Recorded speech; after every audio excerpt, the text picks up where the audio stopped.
Good evening, and welcome to the faculty and staff reading for the Solstice Residency Master of Fine Arts and Creative Writing Programs Winter 2021 Residency. I'm Quintin Collins, the program's Assistant Director. Tonight, you will hear a sampling of 3-minute readings from the instructors who help the students in this program down the road we all share on the writing journey. As our poetry faculty member, Ian Haley Pollock, often stated when I was a student in the program and beyond, we are all on the same path, and some of us are just farther ahead. The Solstice community remains grateful and privileged to have such knowledgeable faculty members to guide our students around the obstacles, encourage students toward the opportunities, and keep all of our eyes forward for what awaits us down the road. We also remain grateful for the leadership that keeps this program running, including our founding director, Meg Kearney, and my predecessors, Tanya Whiten and Beth Little, who modeled for me the ways in which the assistant director serves as a community fixture for Solstice. In addition to thanks for our faculty and staff, I extend a warm welcome to our American Sign Language interpreters, Elijah and Sean. If you need their services, feel free to pin their video feeds.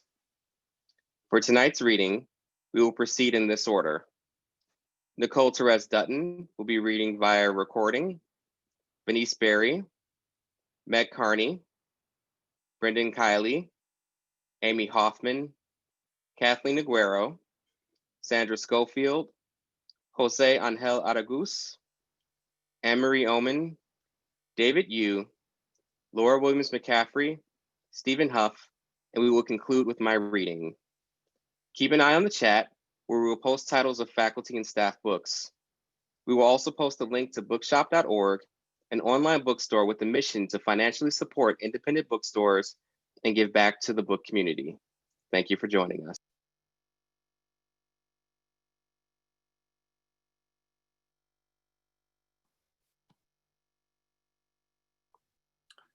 Hi, I'm Daniel Summerhill, an alum of the Solstice MFA program, and I have the pleasure of introducing Nicole Terez Dutton. Nicole Terez Dutton is the author of If One of Us Should Fall, which was the winner of the 2011 Kathleen Poetry Prize and published by the University of Pittsburgh Press. Among many other valiant roles, Nicole was the inaugural poet laureate of Somersville, Massachusetts, and is the current editor of the Kenyon Review. She received an MFA from Brown University and is a recipient of fellowships from the Frost Place, the Virginia Center for Creative Arts, Bread Loaf, and others. Her work has appeared in Callaloo, Plowshares, 32 Poems, Indiana Review, and Salt Hill Journal. I had the pleasure of having Nicole as a faculty mentor during my time at Solstice, in which she inspired me to think about the expansiveness of craft, in particular, prosody. It was through her guidance I discovered that poetry, like many art forms, isn't a monolith. It should be thought of and considered in relationship to other aspects of our experiences here on Earth. This expansiveness is echoed through her work, and I'm sure you will find that to be true when you hear her read. Please join me in welcoming, via video, Nicole Terez Dutton.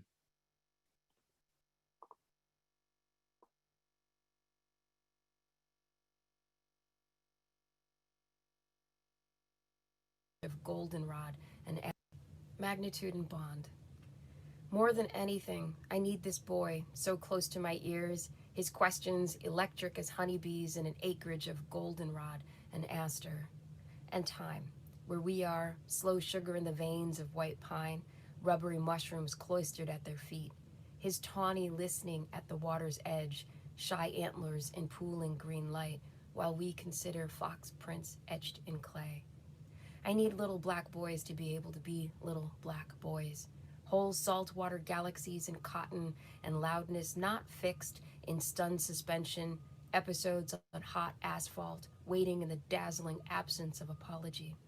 I need this kid to stay mighty and coltish, thundering alongside other black kids, the wrestle and whoop, the brightness of it. I need for the world to bear it, and until it will, may the trees kneel closer while we sit in mineral hush together. May the boy whose dark eyes are an echo of my father's dark eyes and his father's dark eyes reach with cupped hands into the braided current. The boy, restless and lanky, the boy for whom each moment endlessly opens, for the attention he invests in the beetle's lacquered armor, each furrowed seed or heartbeat, the boy who once told me the world gives you second chances, the boy tugging at my arm, saying, look, saying, now.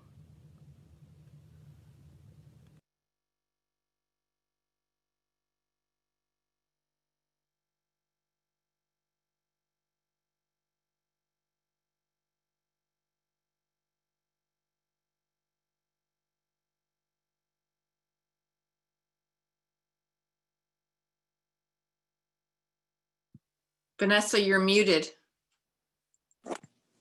Hi, can you hear me now? I'm Vanessa Lewis, a Solstice MFA alum. Venise Berry is the author of 3 nationally best-selling novels. She's published widely in creative and academic circles alike. Her 2018 memoir, Driven, explores a woman's choice to live abundantly, something she inspired me to do many years before it was published. I met Venise at a Florida Writers Conference in 2012. She taught a workshop I attended on story structure. And after being blown away by what I'd learned, I knew I needed to remain connected to her brilliance. And lucky for me, she was also teaching during residencies at Solstice, just 15 minutes from my own home in Boston. In 2003, Venise received the Creative Contribution to Literature Award from the Zora Neale Hurston Society. Of all the recognition she's deservedly received, this reward seems to me most fitting. Without my chance encounter, I would not have come to Solstice. I would not have known about the program, and I may not have become the writer I am today. So it's my honor to introduce to you Venise Berry.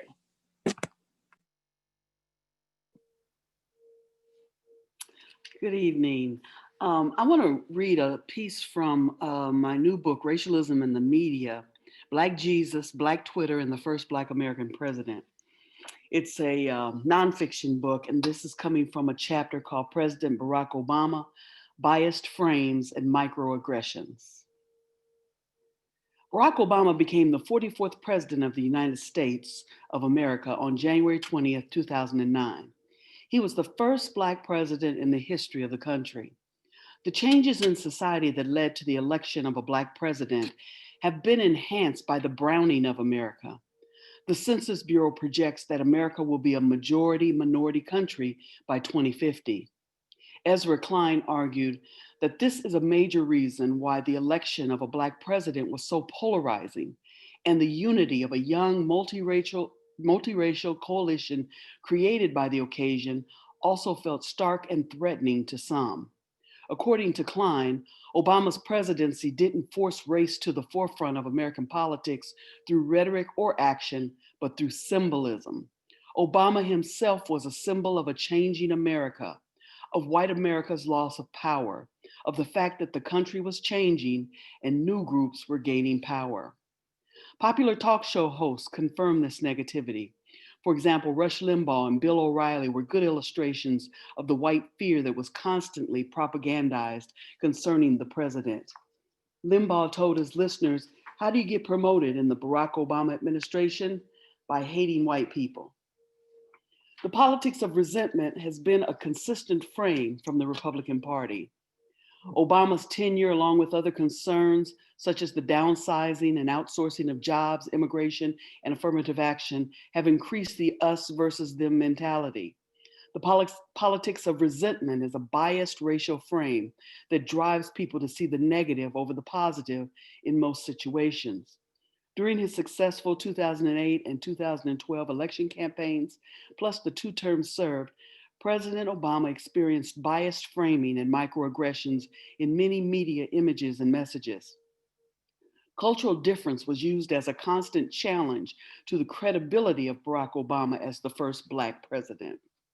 From Republican Representative Joe Wilson's "You Lie" outburst during Obama's address to Congress, and the first constant beat of the birther movement, to social media images of watermelon patches outside the White House and the iconic image of Jan Brewer, the former Arizona governor, pointing her finger in President Obama's face. Throughout both campaigns and both presidential terms, Barack Obama felt the racist rumblings of the birther issue. It was initiated in 2004 when Alan Keyes, during an Illinois US Senate race, claimed that Obama wasn't a true Christian. And in that same year, an Illinois political candidate, Andy Martin, suggested that Obama was a closet Muslim. Donald Trump pushed the lie as far as he could, calling for President Obama to release his birth certificate. Yet when the Hawaii Department of Health released the birth certificate in 2008, the conspiracy theory continued to thrive. Other examples involve the color of Obama's skin and the foreign sound of his name. These distinctions fueled already existing perceptions of racial and cultural difference.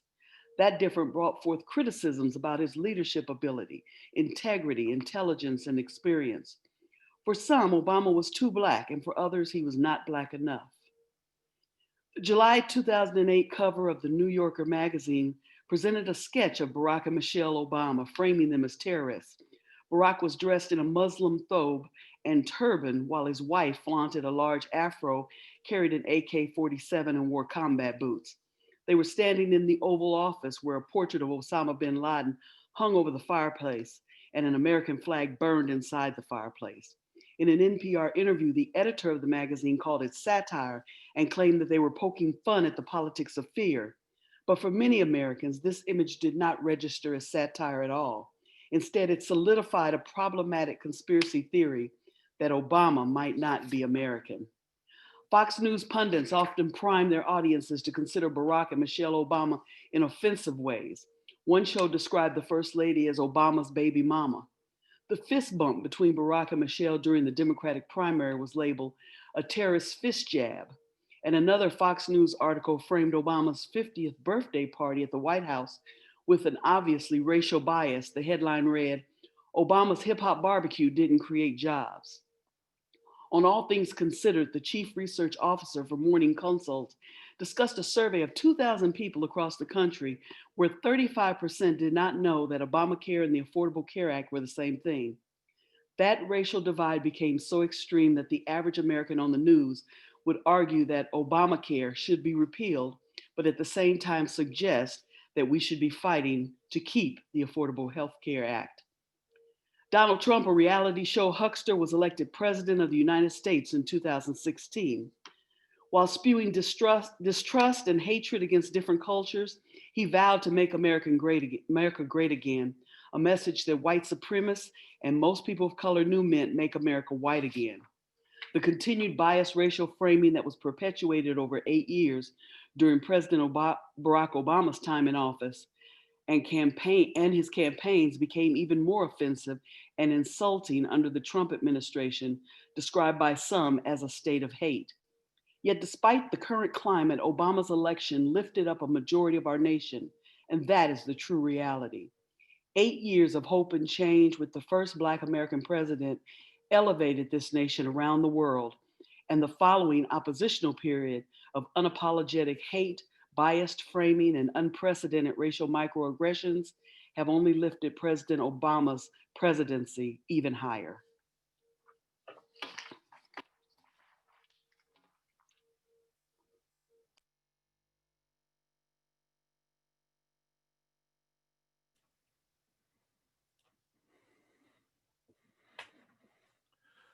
Good evening. My name is Dean Rott, and I'm a Solstice student in fiction and here for my third residency.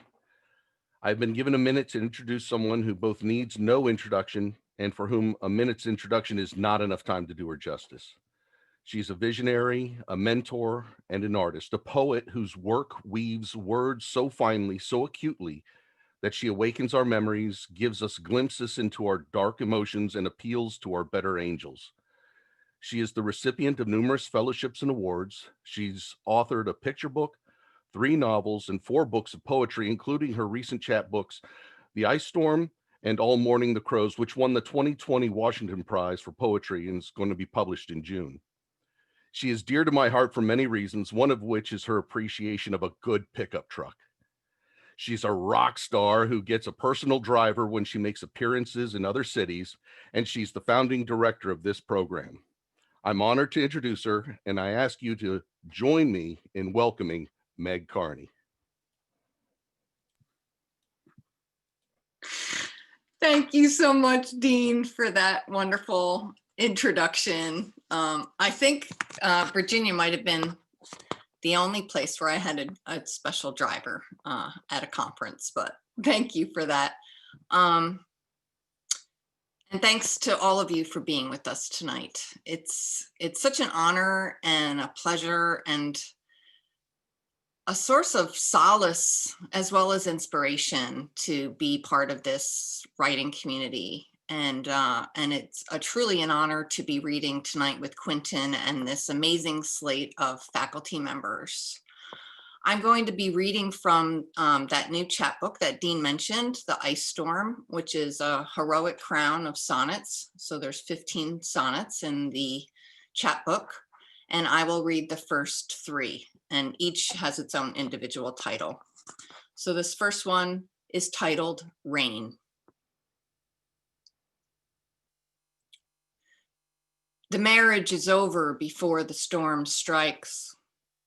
He won't leave without a court decree and a shitload more convincing that she won't change her mind.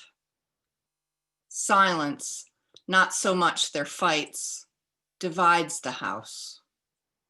She, accustomed to flight, has taken the mountain views upstairs. He is down in the guest room, but could be in the master bed if inclined to insist on his rights. She is, after all, still his wife, another 31 days she's been counting. He fingers his guitar, wonders how love can die so quietly, drain like air from a pinprick in a tire.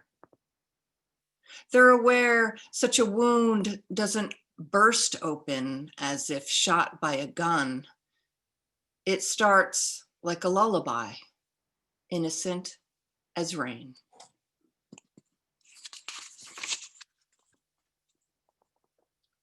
Lullaby.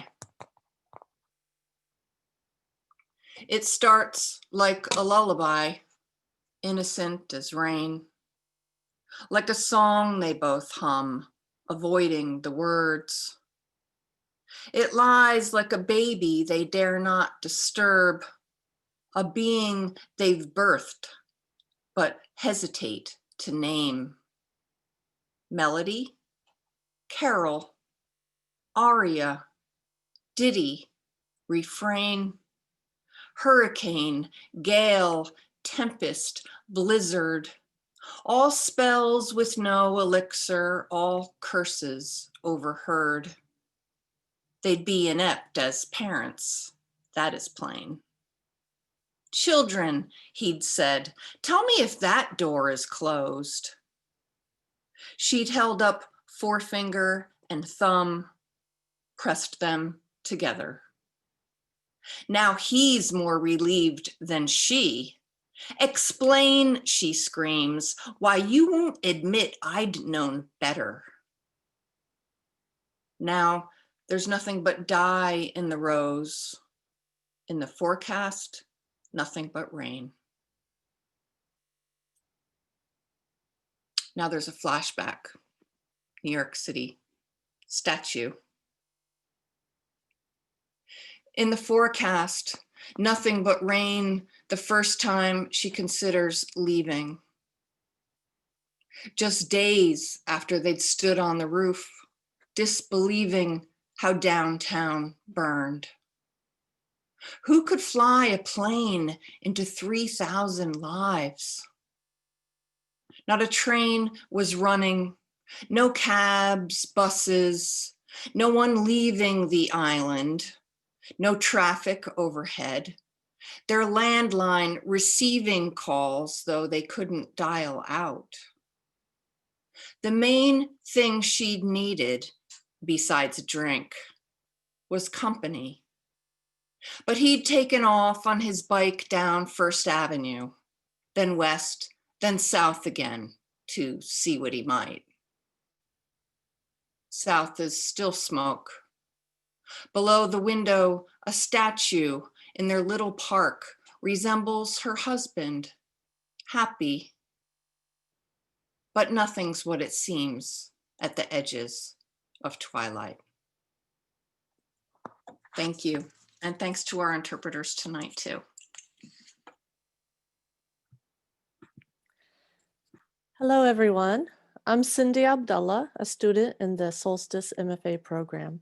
It is an honor to introduce Brendan Kiely, the New York Times bestselling author of Tradition, All-American Boys, written with Jason Reynolds, The Last True Love Story, and The Gospel of Winter. Brendan's work has been published in more than 10 languages and has received a Coretta Scott King Author Honor Award, the Walter Dean Myers Award, and the Amelia Elizabeth Walden Award. His work was twice selected for the American Library Association's Best Fiction for Young Adults in 2015 and 2017, was the Chicago Public Library Best of the Best in 2016, and a Kirkus Reviews Best of 2014. I am thrilled to announce that he has a new nonfiction book coming in September called The Other Talk About White Privilege. For Brendan Kiely, writing fiction is an act of social engagement. His work is about relevant cultural conversations. As a high school teacher, he inspired his students to think critically about their role as citizens. As a writer, his stories endeavor to honor the dignity and grace of people. He writes in search of hope. Wow, I couldn't believe my luck to have the opportunity to be guided by such an accomplished writer during my first semester. Brendan was kind and generous with his advice about my work. Perhaps most importantly, his encouragement helped me through the real doubt and worry that plagues every new writer. Every month, our conversations left me inspired and eager to continue my writing journey. His mentorship not only taught me the fine craft of writing, it gave me hope. Please welcome Brendan Kiely. Thank you.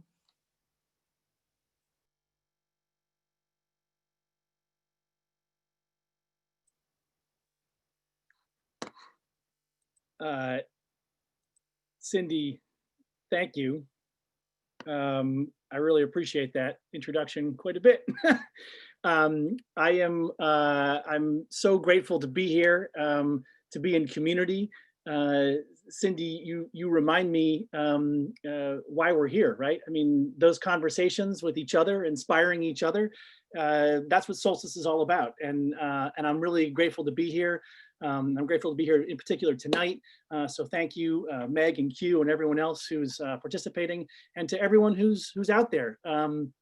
We're all in this together in community. And so I like to just start, before I quickly read, I want to start with a recommendation, because when we're in community, I think it's important to share important information. And in times like the ones we're living in right now, I like to turn to great, relevant contemporary writers. And as a recommendation to everyone who's listening, I encourage you to read everything that the writer Caitlin Greenidge is writing in nonfiction right now, because she's one of the most brilliant voices and cultural critics that we have right now. And if you're looking for some way to comprehend just what the heck is going on right now, I encourage you to read the brilliant mind of Caitlin Greenidge. And now I turn to whatever the heck I have to offer, and I'm going to read from a section of my novel called The Last True Love Story. It's a novel about two teens who spring an Alzheimer's afflicted grandfather from his living facility in Los Angeles to go on a cross-country road trip to upstate New York, to Ithaca, New York, to go to the hill where he first kissed his wife, so that he can try to hold on to memories of her before they all slip away. It's a novel that is, because they're heading to Ithaca, it is a retelling of the Odyssey. And I'm going to read from just a short section of the novel that's on the outskirts of Los Angeles. They all stop to hang out with one of the grandfather's friends, a man he calls the raconteur. They fought together in Vietnam, and they're all staying up late listening to the raconteur tell tales that all seem to blend together into the following droning incantation. And how we trudged through the stink of the wet ground, the smell of rotten leaves and branches, and gazed up at dinosaur-sized vegetation, the dinosaur sounds of the jungle, the muck and weirdness of it all, humping through ferns and trees, dipping and curling with the weight of water like great green curtains that no one parted because the hush of death lay waiting behind them. Where are we all wondered. Where are we waiting or walking? Why here? Rats in our bags, snakes in our bags, clouds and clouds and clouds of bugs in our eyes and clothes and hair. We never understood our orders or where we were going, even when the destination was clear, like when the transport carried us north and landed without stopping, only slowing, and they asked us to roll right out into a field already riddled with tracer fire, bullets through the reeds and the grass, bullets through the leaves and the trees, bullets in the mud and in the ground. We crawled around with the whistle of mortars overhead. We spent nights with our backs up against the sandbag walls and trenches, clutching our knees, screaming. We dug our foxholes and stationed ourselves there overnight, and we picked up activity with our infrared.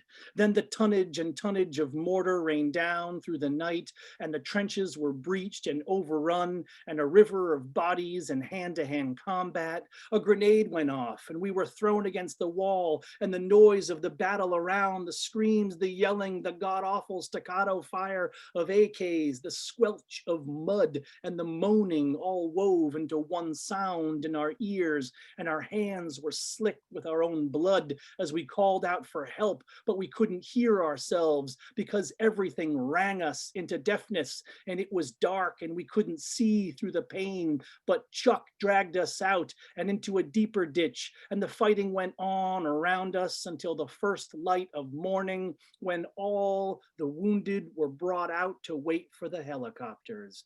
And we'd thought he'd waited there with us all night, but he hadn't, because he'd gone out and pulled down Jack Powers, Matt Washington, and the others. There were fires in the villages, burning huts, burning shacks, trees and plants wet with fire, and God knows what else around us. Smoke in the mud, smoke in the reeds, smoke in the trees and the leaves. The war was in us, our bodies, our coffins, holding nothing but the whispers of death in the breath of our bones, the jungle skulking our minds. Thanks.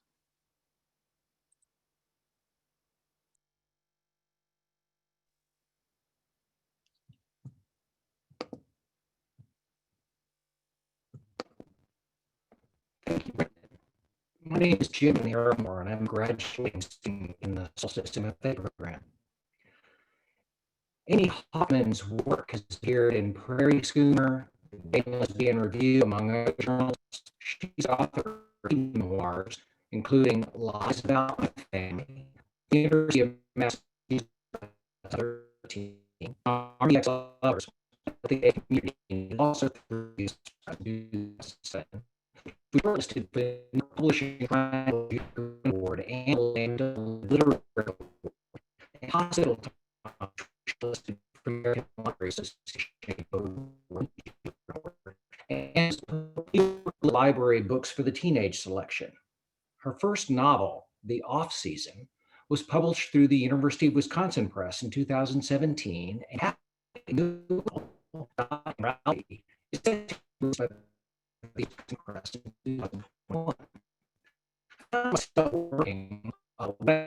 when Meg informed me that Amy Hoffman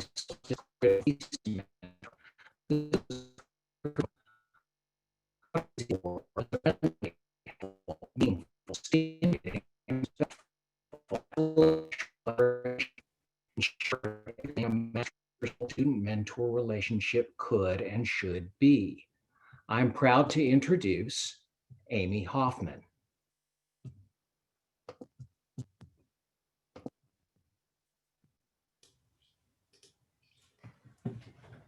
Hi, I'm very glad to be here on this night. I think Brendan was talking about the importance of community, and I think we're all really feeling that right now in this time of terrible crisis and the apocalypse of the politics of resentment that Venise was talking about. I'm not going to read anything that addresses that at all. I'm reading a page from a new novel. I was on the rebound and new in town, and Molly was a waitress at the local coffee shop.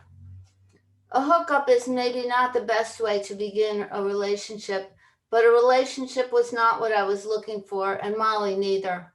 Not then. I'd gone in for a muffin. The muffins at that coffee shop were terrible, like all coffee shop muffins, and as so often, the thing I thought I wanted, muffin, was not what I wanted at all. Because there was Molly, her short, jagged bangs framing her heart-shaped face, shoving a plate at me from across the sticky counter. The sleeves of her t-shirt had been razored off, exposing a tattoo of a beaming yellow and orange sun on her succulent right shoulder, and on the left one, a winking crescent moon dripping stars down her bicep and onto her forearm. "When's your break?" I asked. She stared at me like I was a squashed ant on her counter. "Are you for real?" She yanked at the string tying her apron around her waist, and it fell to the floor. The bottom of her shirt had been mangled into long fringes that fluttered around her midriff, which was kind of muffiny itself. "Now," she said. "My place?" I offered. She shrugged. As we walked, I tried to take her hand, but she shook it off. Still, each time I turned to check, she was following me. She stopped short, though, when she saw the stairs to my apartment. They could look daunting if you weren't used to them, but they were the reason I could afford the rent. The place was basically a garret. "The upper floor gets nice sun," I rationalized as she trudged behind me. At least it did during the right season and at the right time of day, if the weather was not too cloudy. "I paint," I said, "so I appreciate the light." TMI. She stopped to catch her breath. "Next, you'll be telling me your name. Haven't you done this before?" "It's Nora, and quit being such a hard ass." She started laughing and chased me up the final flight of stairs. "I'm not a hard ass, I just play one on TV," she panted, and kissed me nice and deep. "Nora, I still ain't telling you mine." We were getting into some very pleasurable heavy petting right there in the hallway. I was feeling up her breasts under what was left of her t-shirt and considering whether to take it off altogether when she looked down at her watch and grabbed my wrist to stop me. "I'm sorry, this is fun, but it really is my break. I thought we were going out for a quick nooner, you know, around the back of the shop in the alley. I've got to run. Give me your number. You know where to find me." So we never made it even as far as my living room. I figured she had her reasons and I had mine, but sometimes you have to let go of all that. And I had a feeling about her, which wasn't all wrong. I knew I'd learn her name sooner or later. Thank you.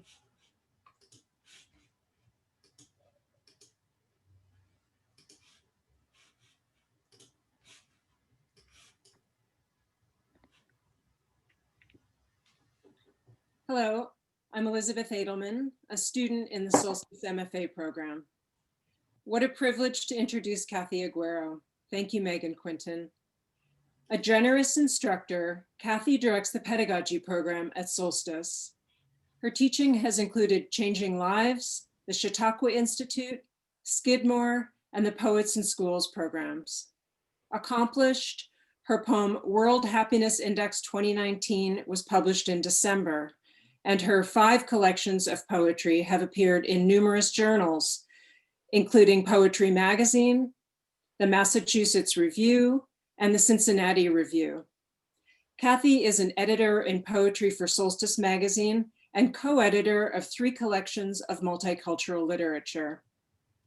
Distinguished, she received the Massachusetts Fellowship in Poetry, a fellowship to the Virginia Center, writing grants, and was a visiting research associate at Brandeis University. There is a tenacity in Kathy's poems that I admire. I feel moved, like two rivers meeting. One half of me is swirling in its depths, while the other moves quickly downstream, eyes wide open, looking for more. Please join me in welcoming Kathleen Aguero.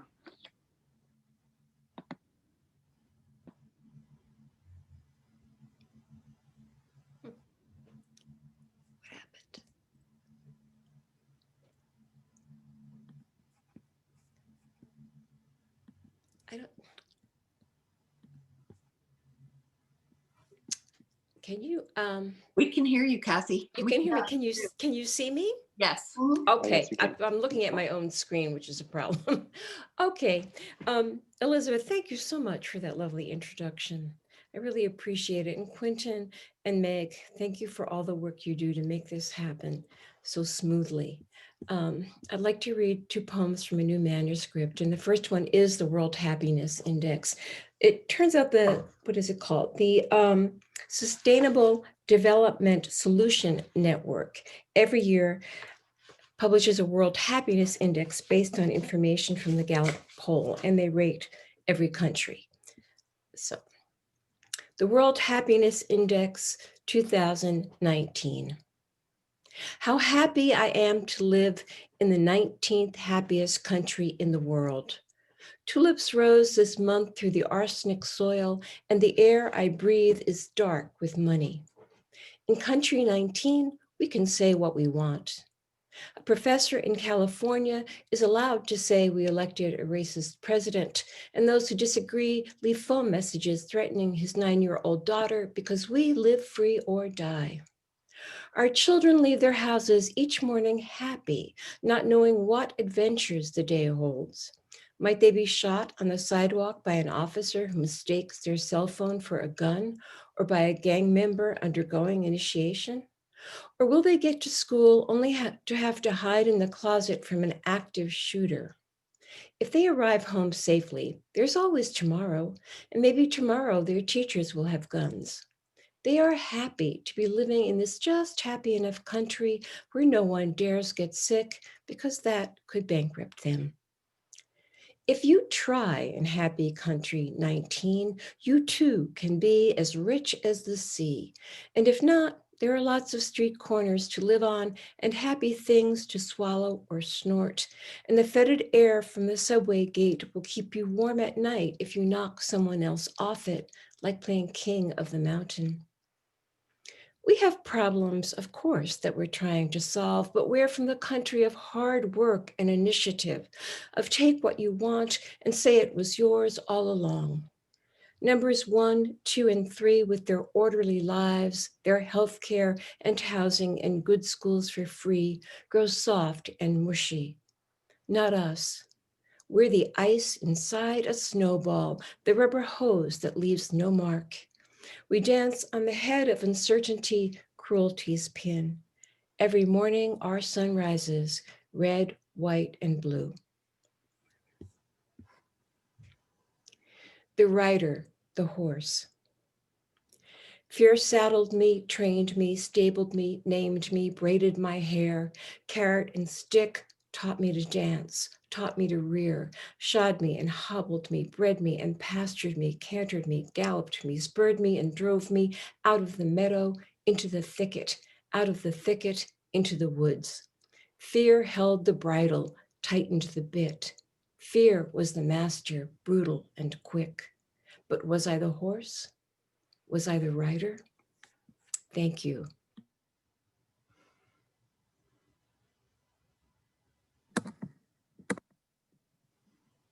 Hi, I'm Alexa Hudson, a Solstice alum. When I began the Solstice MFA program, Sandra Schofield scared the hell out of me. She was and still is iconic, not only a prolific and lauded writer, but also a revered teacher whose no-nonsense style extracts the best from her students. Sandra Schofield has authored 8 works of fiction, including Beyond Deserving, a finalist for the National Book Award, and A Chance to See Egypt, winner of the Best Fiction Prize from the Texas Institute of Letters. She has published 3 works of nonfiction and 2 books on the craft of writing, including the acclaimed The Last Draft, A Novelist's Guide to Revision in 2017. As a teacher, Sandra taught first in elementary schools, high schools, and universities, and later as faculty at the Iowa Summer Writing Festival and at the Solstice Low Residency MFA at Manor College. When I finally got to work with Sandra, my fears shifted to gratitude and adoration, as happens when a teacher truly is the best of the best. Please join me in welcoming Sandra Schofield. Hi, oh my goodness, thank you, Alexa, my pleasure. And pardon my voice, I'm a little off tonight. I was just talking in our class today about backstory, and I'm going to read 1 page of backstory from the novel that I just finished. She turned 18 in April and went to live in a boarding house where she earned her keep. She was a high school senior. A child in foster care decides early on how she will survive. She was old enough to know who she was and where she stood and what would make her succeed in her placement. The Wisdoms appreciated her good behavior, and the reward was stability. She never thought of herself as part of their family, and she certainly wasn't a guest, but she didn't really feel like a poor cousin or a burden either. They were paid to take care of her. To host her, she liked to think, like an exchange student. She thought of old novels she had read, and she tried to, in which a child was sent to board with city folks to get an education. It was up to her to make the best of it, and she tried. She wasn't any trouble to the Wisdoms, and in their household, she experienced life in a happy, messy family.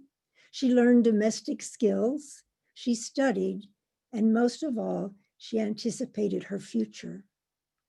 She had been momentarily taken off guard by the plans for her aged-out life, but she turned out to be well prepared for adulthood. She intended to be a teacher. She knew how to take care of herself. It never crossed her mind that she might fall in love and marry young, until she did. She met Walter a few weeks before she began her 2nd year at the college. She was in the park, sitting above him on the gently sloping hillside above the bandstand where the Lupine City Band was playing Ralph Vaughan Williams' The Folk Song Suite. She had iced tea in an open thermos tucked against her hip. Then a yellow lab bounded away from its owner and loped past her toward the path. She recoiled and turned over her thermos, and the tea splashed onto the grass and ran straight down to Walter Becker's blue-jeaned backside. He leaped, she was sorry. He said it was okay, and before he could say much more, she fled in embarrassment. Months later, she was standing in line at a pop-up taco stand on the plaza, and he recognized her and introduced himself and bought her a taco, and that was that. To the moment, she could still remember the flutter in her throat when he came to the boarding house for the first time to take her on a date. They married at the city hall when the semester ended. She was already well along, pregnant with Nikki. She had wanted to finish the semester before she started married life. She had earned 61 college credits, straight A's, except for Algebra 2. And that's my story, Eleanor thought. She put her hands on her cheeks, shocked. She didn't know how Walter's narrative therapy worked, but she thought it wasn't right to think about one's life just as what happened in the past. Our story, she thought, is happening right now. My God, she thought, all these characters, these problems, family, tinsel chattering in the wind, everything in flux. My God, she thought again. And she looked at the British novel still on her lap and laughed. Thank you.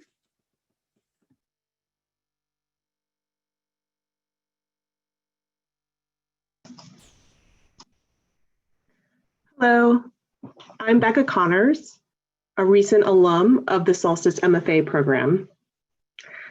I am very honored to introduce José Ángel Aragouz, a Canto Mundo Fellow and the author of 7 chapbooks, as well as the collections Everything We Think We Hear, Small Fires, Until We Are Level Again, and most recently, An Empty Pot's Darkness.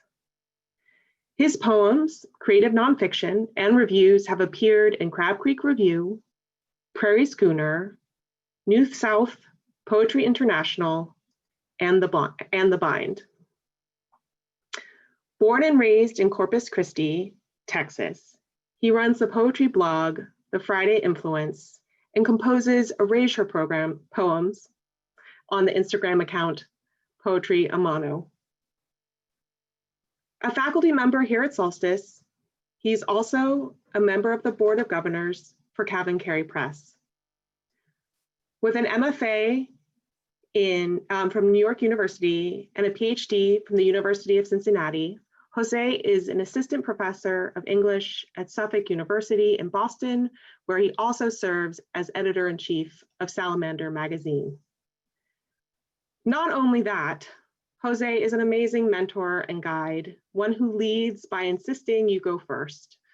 He's extremely empathetic as a reader and editor, someone who intuitively knows what it is needed and will challenge you to go find it.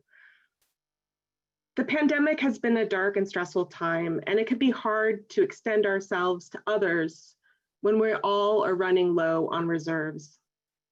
Yet, José showed up for me again and again while I was putting together my creative thesis, and for that, I am truly grateful.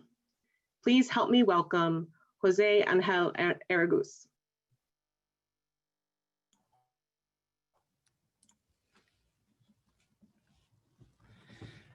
Hello, hello. Let's see. Can I see myself? Yes, I can.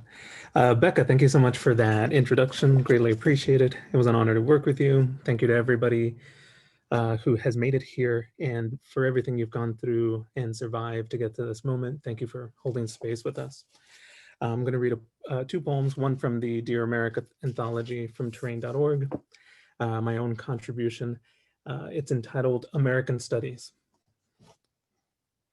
My wife tells me of reading the Dear America books as a child, those stories told via the diaries of young women who lived during difficult times in American history. In these stories filled with suffering were the facts behind the suffering. Her favorite involved the RMS Titanic, the unsinkable ship that sank. I ask if trying to imagine what it looked like was what captivated, and she says no. Says only one book led to another until she realized she could never see it nor accept it. After the election, my friend explains he feels he could manage here in this country, but not his children. He explains he spoke to their school director, who comforted by talking about police presence. But if there's police, he asks me, before anything happens, what will happen when something does? American algebra. Everything is X until proven Y. Dear America, if X represents what my friend feels thinking about the police, what language do you imagine he worries his children speaking publicly? And what language are we speaking now? Show your work. Another friend writes, here is a verse I think about a lot. And maybe the mirror of the world will clear once again. She shares she's been sick since the election as I've been. I imagine our voices trying to commiserate between coughs. In physics, energy can neither be created nor destroyed. What American physics happens here as I read and hear her voice behind the verse she sent? Are you, dear America, afraid as I am that our faces will no longer be there when the mirror clears? The next poem I have for y'all is from my 3rd collection, Until We Are Level Again. This is called Element. The wind would be water and fire would be earth, sand and gravel, mud churning, even magma, as I held my hand out from the car on drives back to Texas. The whole time my child hand bucked and braced, a human flag that, like everything human, refused to be itself. I thought the wind familiar and made more so by exposure. Enough time my hand would turn element.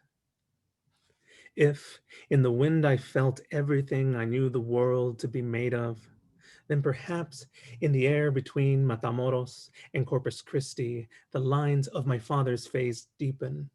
As the horizon deepens now, the more the sun sinks into it. As the lines on this page deepen, as my hand braces into each word. Thank you.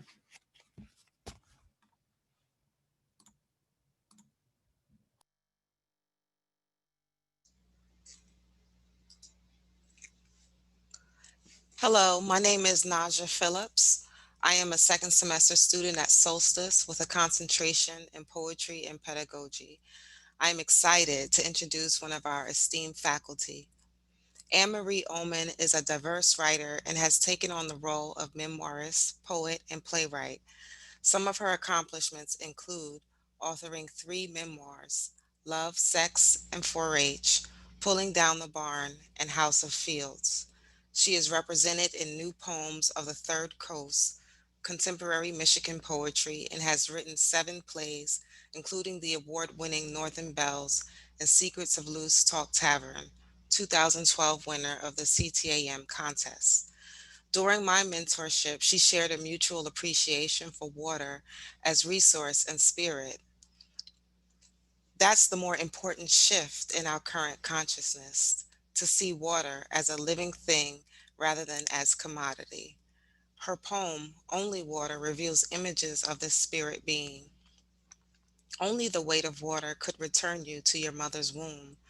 Only clean and fresh water could resurrect, make you new and ready for miracles. She brings this miracle, words poured out like water in libation to form a new world in need of untethering and resurrection.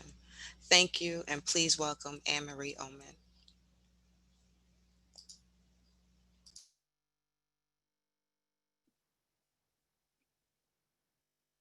Thank you, Naja. What a generous introduction. I really appreciate it. Yes, for water. And thank you, Elijah and Sean, and thanks to all of the Solstice folks, to Meg and Quintin, and all the faculty and all the brave souls who are making this residency happen in time of COVID. This is one of 3 poems I was so grateful were accepted for the anthology Voices Amidst the Virus, Poets Respond to the Pandemic, published by the Lilly Poetry Review Books and edited by Solstice alum Eileen Cleary and Christine Jones. And of course, it has some memoir in it too. The Stone. The air whizzed with stone. A child dropped to the ground. The boy who'd thrown the thing at first merely studied what he'd done. Then, understanding, opened his mouth, began to drown in another sound that would change his cells. I remember mostly the stone, the whiff of voice through the air, and then a thunk, the hard way hard hits bone, the way hitting the mark tells you that tissues condense with impact. I didn't know any of that yet.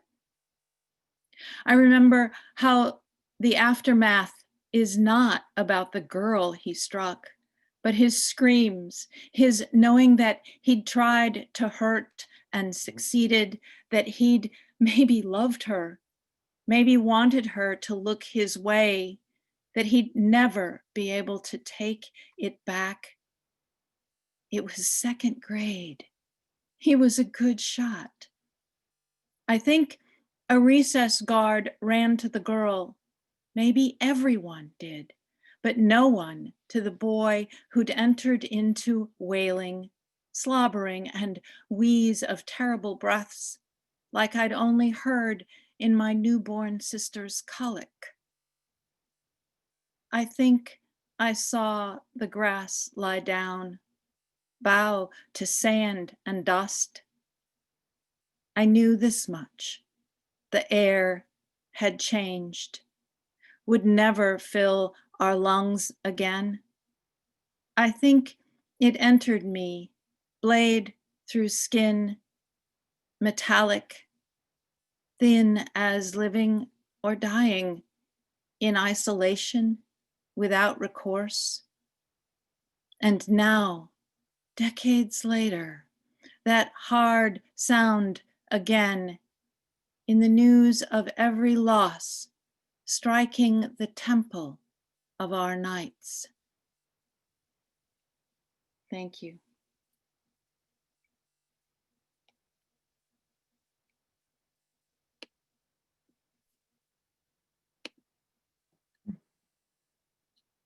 Hi, I'm Betsy McKee Williams, a recent graduate of the Solstice MFA program, and I am delighted to introduce David Yu.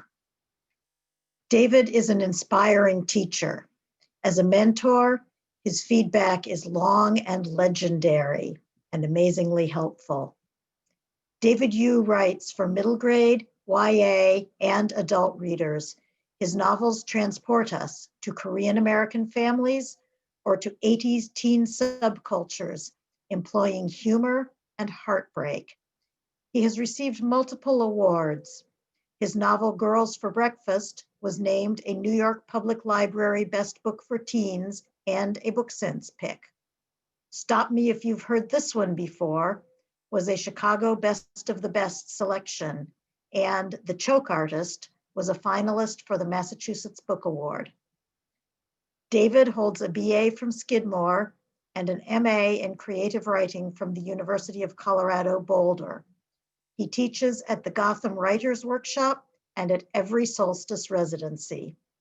It is my honor and pleasure to introduce David Yu.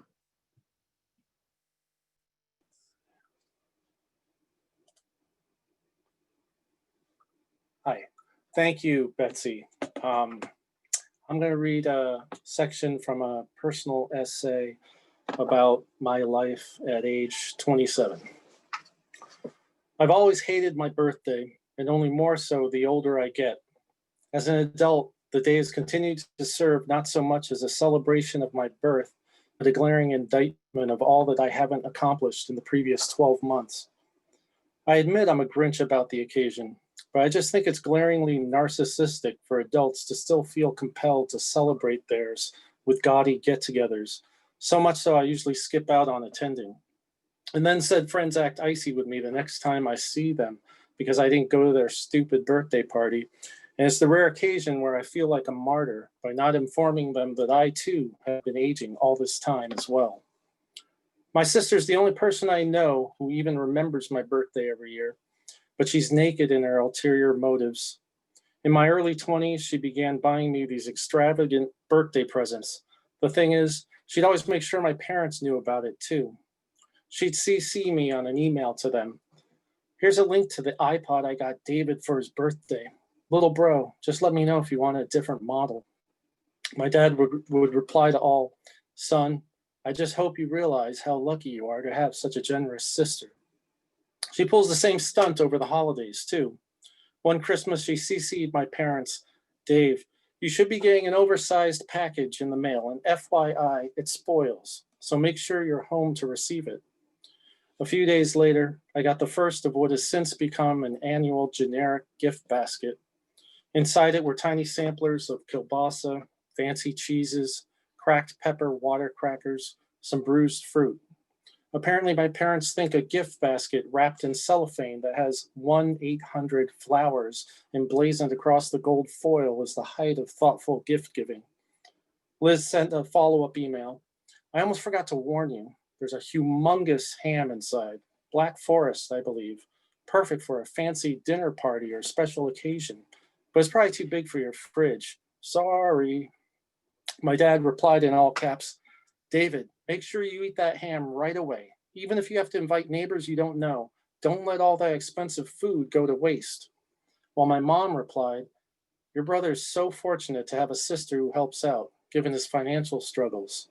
I worry he isn't eating well," referring to the fact that I was a temp worker and not the brain surgeon's son she dreamed of having, who practices law at night and plays in a string quartet on weekends. And it took incredible willpower on my part to not point out the truth about the ham that was encased in a toy-like tin, barely 2 inches long and maybe 1 inch thick, the kind you gingerly insert inside the kitchen of a dollhouse with a pair of tweezers. It takes that oft-ignored martyr in me every year to resist taking a pic of it next to my car keys so my parents can see how tiny it really is. The thing is, usually it arrives when I'm in the thick of a temping dry spell, and I'll invariably, grudgingly mutter to myself, "Thank God for this tiny ass ham," sucking on the sliver of meat like it's a Jolly Rancher for several minutes before guiltily swallowing it whole. Thanks.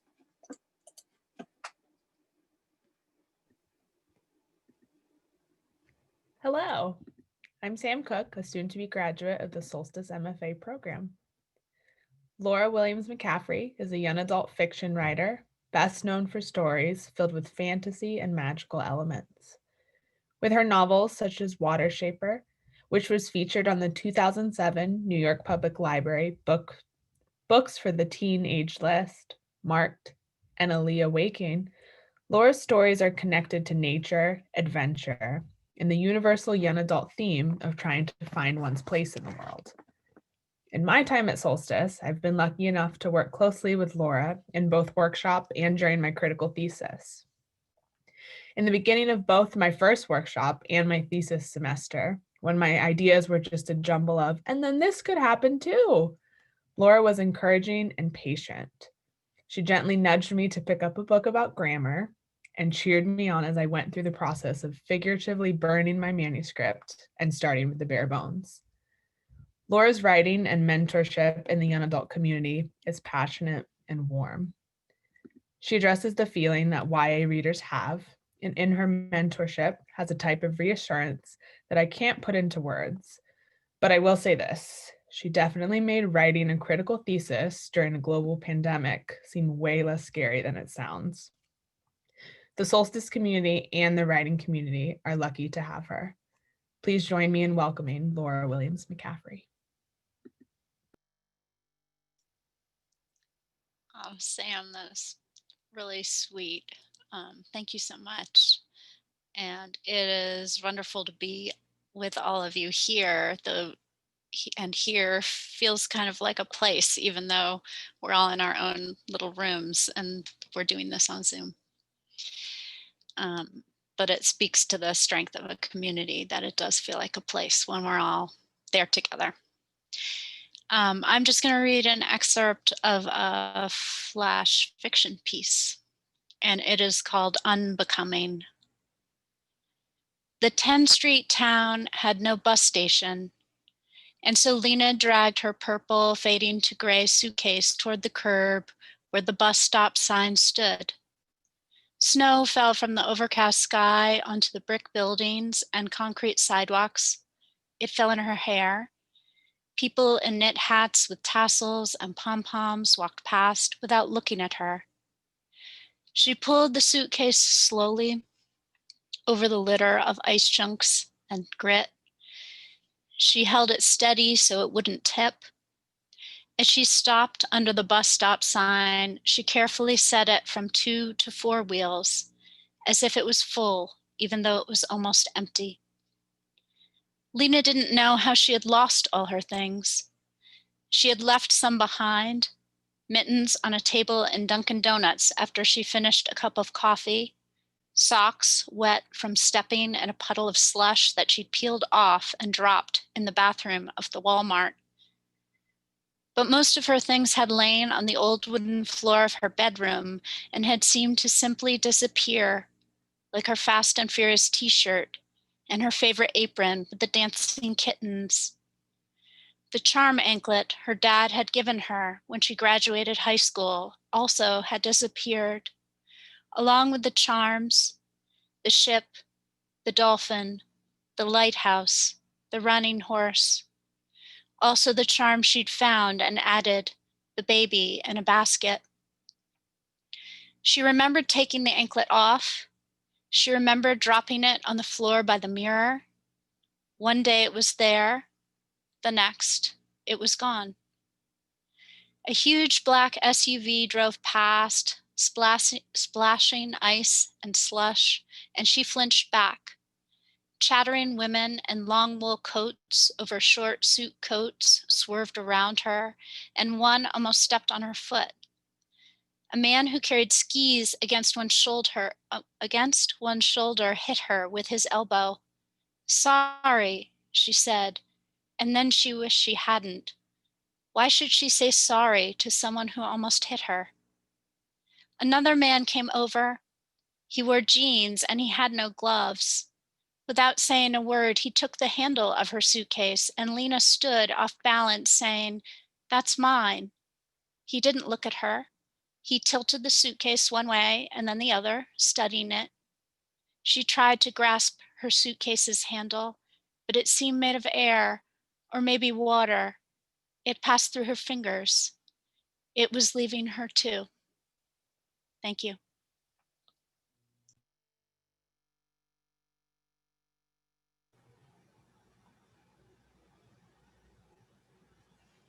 Hello, I'm Rhonda McDonald, a student in the Solstice MFA program. For Solstice students, Steve Huff is a generous and insightful mentor whose well-phrased questions prod us to better work. He is also much more. Steve is a Pushcart Prize winner and O. Henry finalist in fiction, a poet and a publisher, previously with BOA Editions, and now as the founder, editor, and publisher at Tiger Bark Press. His most recent collection of poetry, A Fire in the Hill, and his most recent collection of fiction, Blissful and Other Stories, were published in 2017. The same year, he published Knowing Not, Essays on an American Poet, which he edited. This confluence of accomplishments is inspiring and dizzying. If you've been in a workshop with Steve, you know how he stays centered in the midst of chaos. Meditation. While I don't know what he plans to read tonight, I do know he will delight and perhaps surprise us with his observations of the human condition. Please join me in welcoming Steve Huff.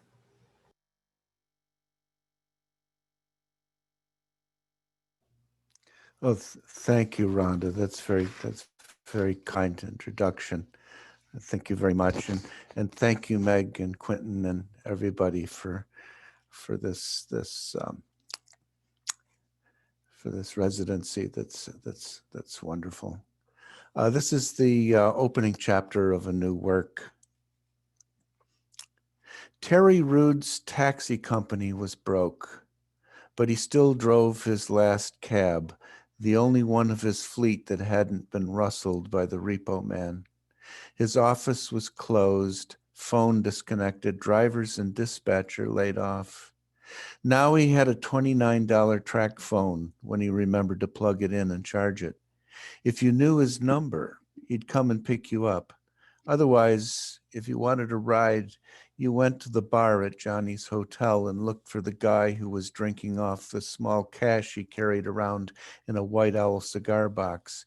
And if he wasn't stiff or asleep at a table or sucking on a bottle of Gordon's until one of his ghosts told him to quit, he'd give you a ride across town. Other times, if it wasn't a drinking day, he surfed the streets looking for the unlikely fares in a city of 8,000, wondering why he hadn't planted his business in a bigger town with busier people. He knew the reasons, but he still liked to ask himself the question. I knew his number because we were old friends. We went back so far I couldn't remember whether I met him in grade school or running around the neighborhood. but I became his best customer the winter that my engine block froze.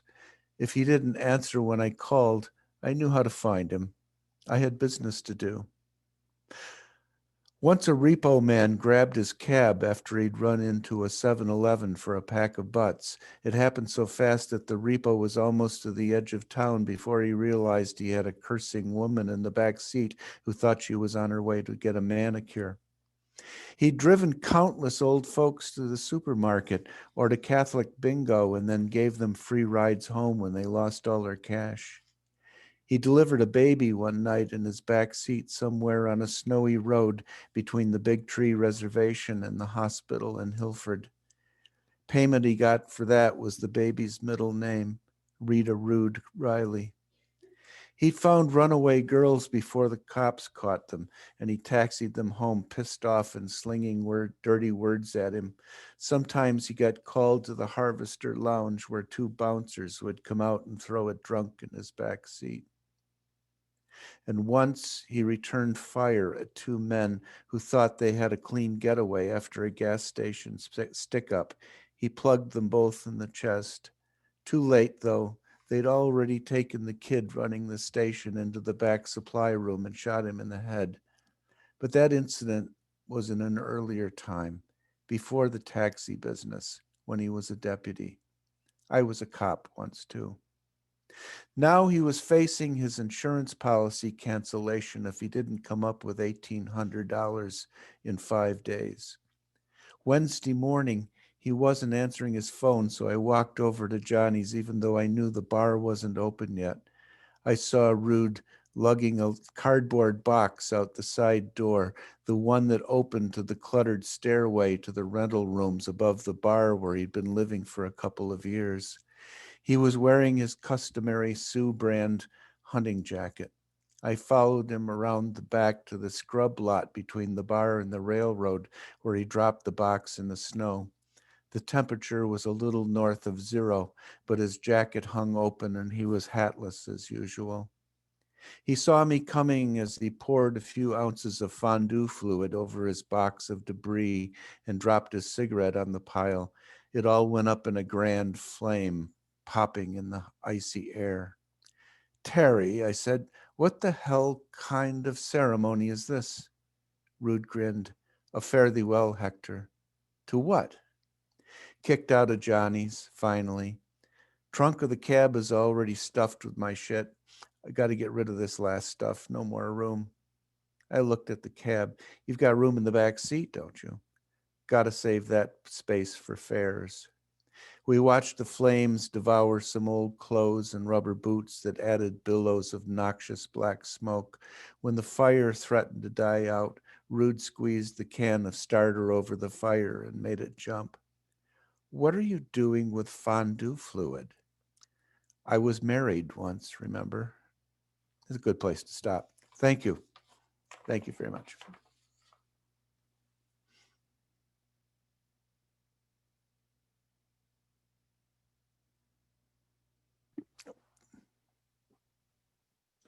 Good evening.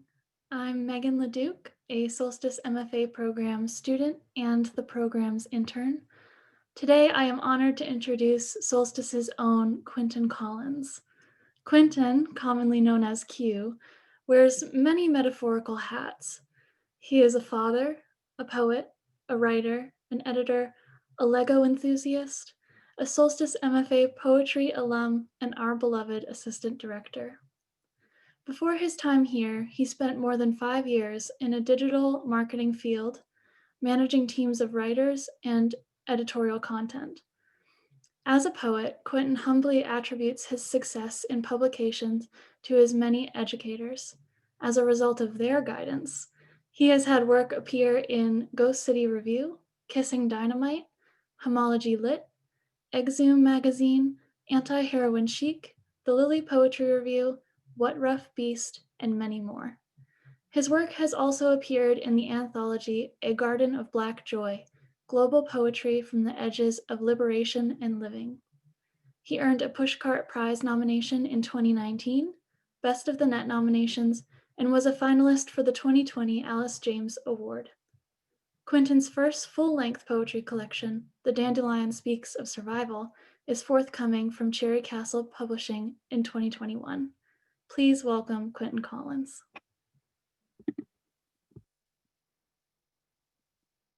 Thank you, Megan. Thank you so much. And thank you for being such a wonderful member of the Solstice team. This first poem is called The Deep End. Your hands screech against the water slide, too late to slow down, but you still reach. Plastic sun roasted, rip current around your body, you jettison like ballast cast into the ocean. Raucous of this community pool abandons the scene when you plunge. Water pounds your eardrums, a muffled boom. You gaze across the pool from the deep end. The exit rail glinting sunlight, you reach. Each step viscous, one step, another step. Chlorine singes your eyes, another boom as another body plunges. Feet kick past your head.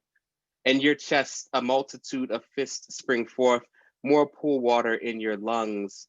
Another step, another step. The exit rail wiggles like a mirage, always moving. Muffled boom, feet. You reach, the exit rail flickering, feel metal. It frees you. Flop onto the concrete. It cooks your palms. Sound flounders back into your ears. Every splash, giggle, swoosh, squeak. Splat from a lifeguard who plods towards you. A fit of coughs and heaves as you clear your lungs. The lifeguard asks if you're going to be okay. Don't tell him you don't know how to swim. And this poem is called Elegy as a Room for My Dead. I tried to reinvent you. A white gravestone in a field of white gravestones. I conjure this image instead of you. When you died, I was asked to write an elegy for the funeral. I didn't know how to make you from the blank page, another cavity for the body you inhabited to fill. Even now, nearly a decade later, I recall the lazy boy, how you left the indent waiting for your return, like the left margin waits for my cursor to come back.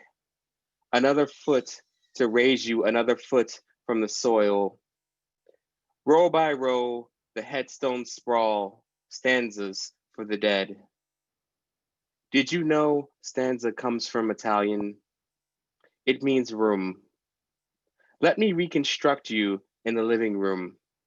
You sit, radio on your chest, socks at the Cubs for the Crosstown Classic, a metro train roaring, then leaving.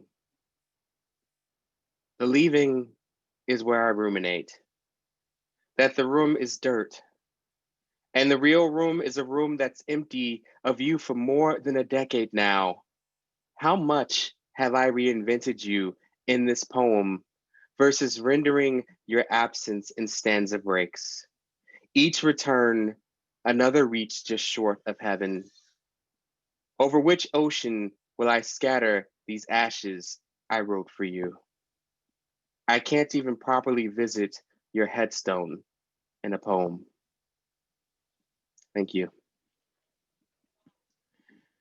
And this concludes our reading by the faculty and staff of the Solstice MFA program's Winter 2021 residency.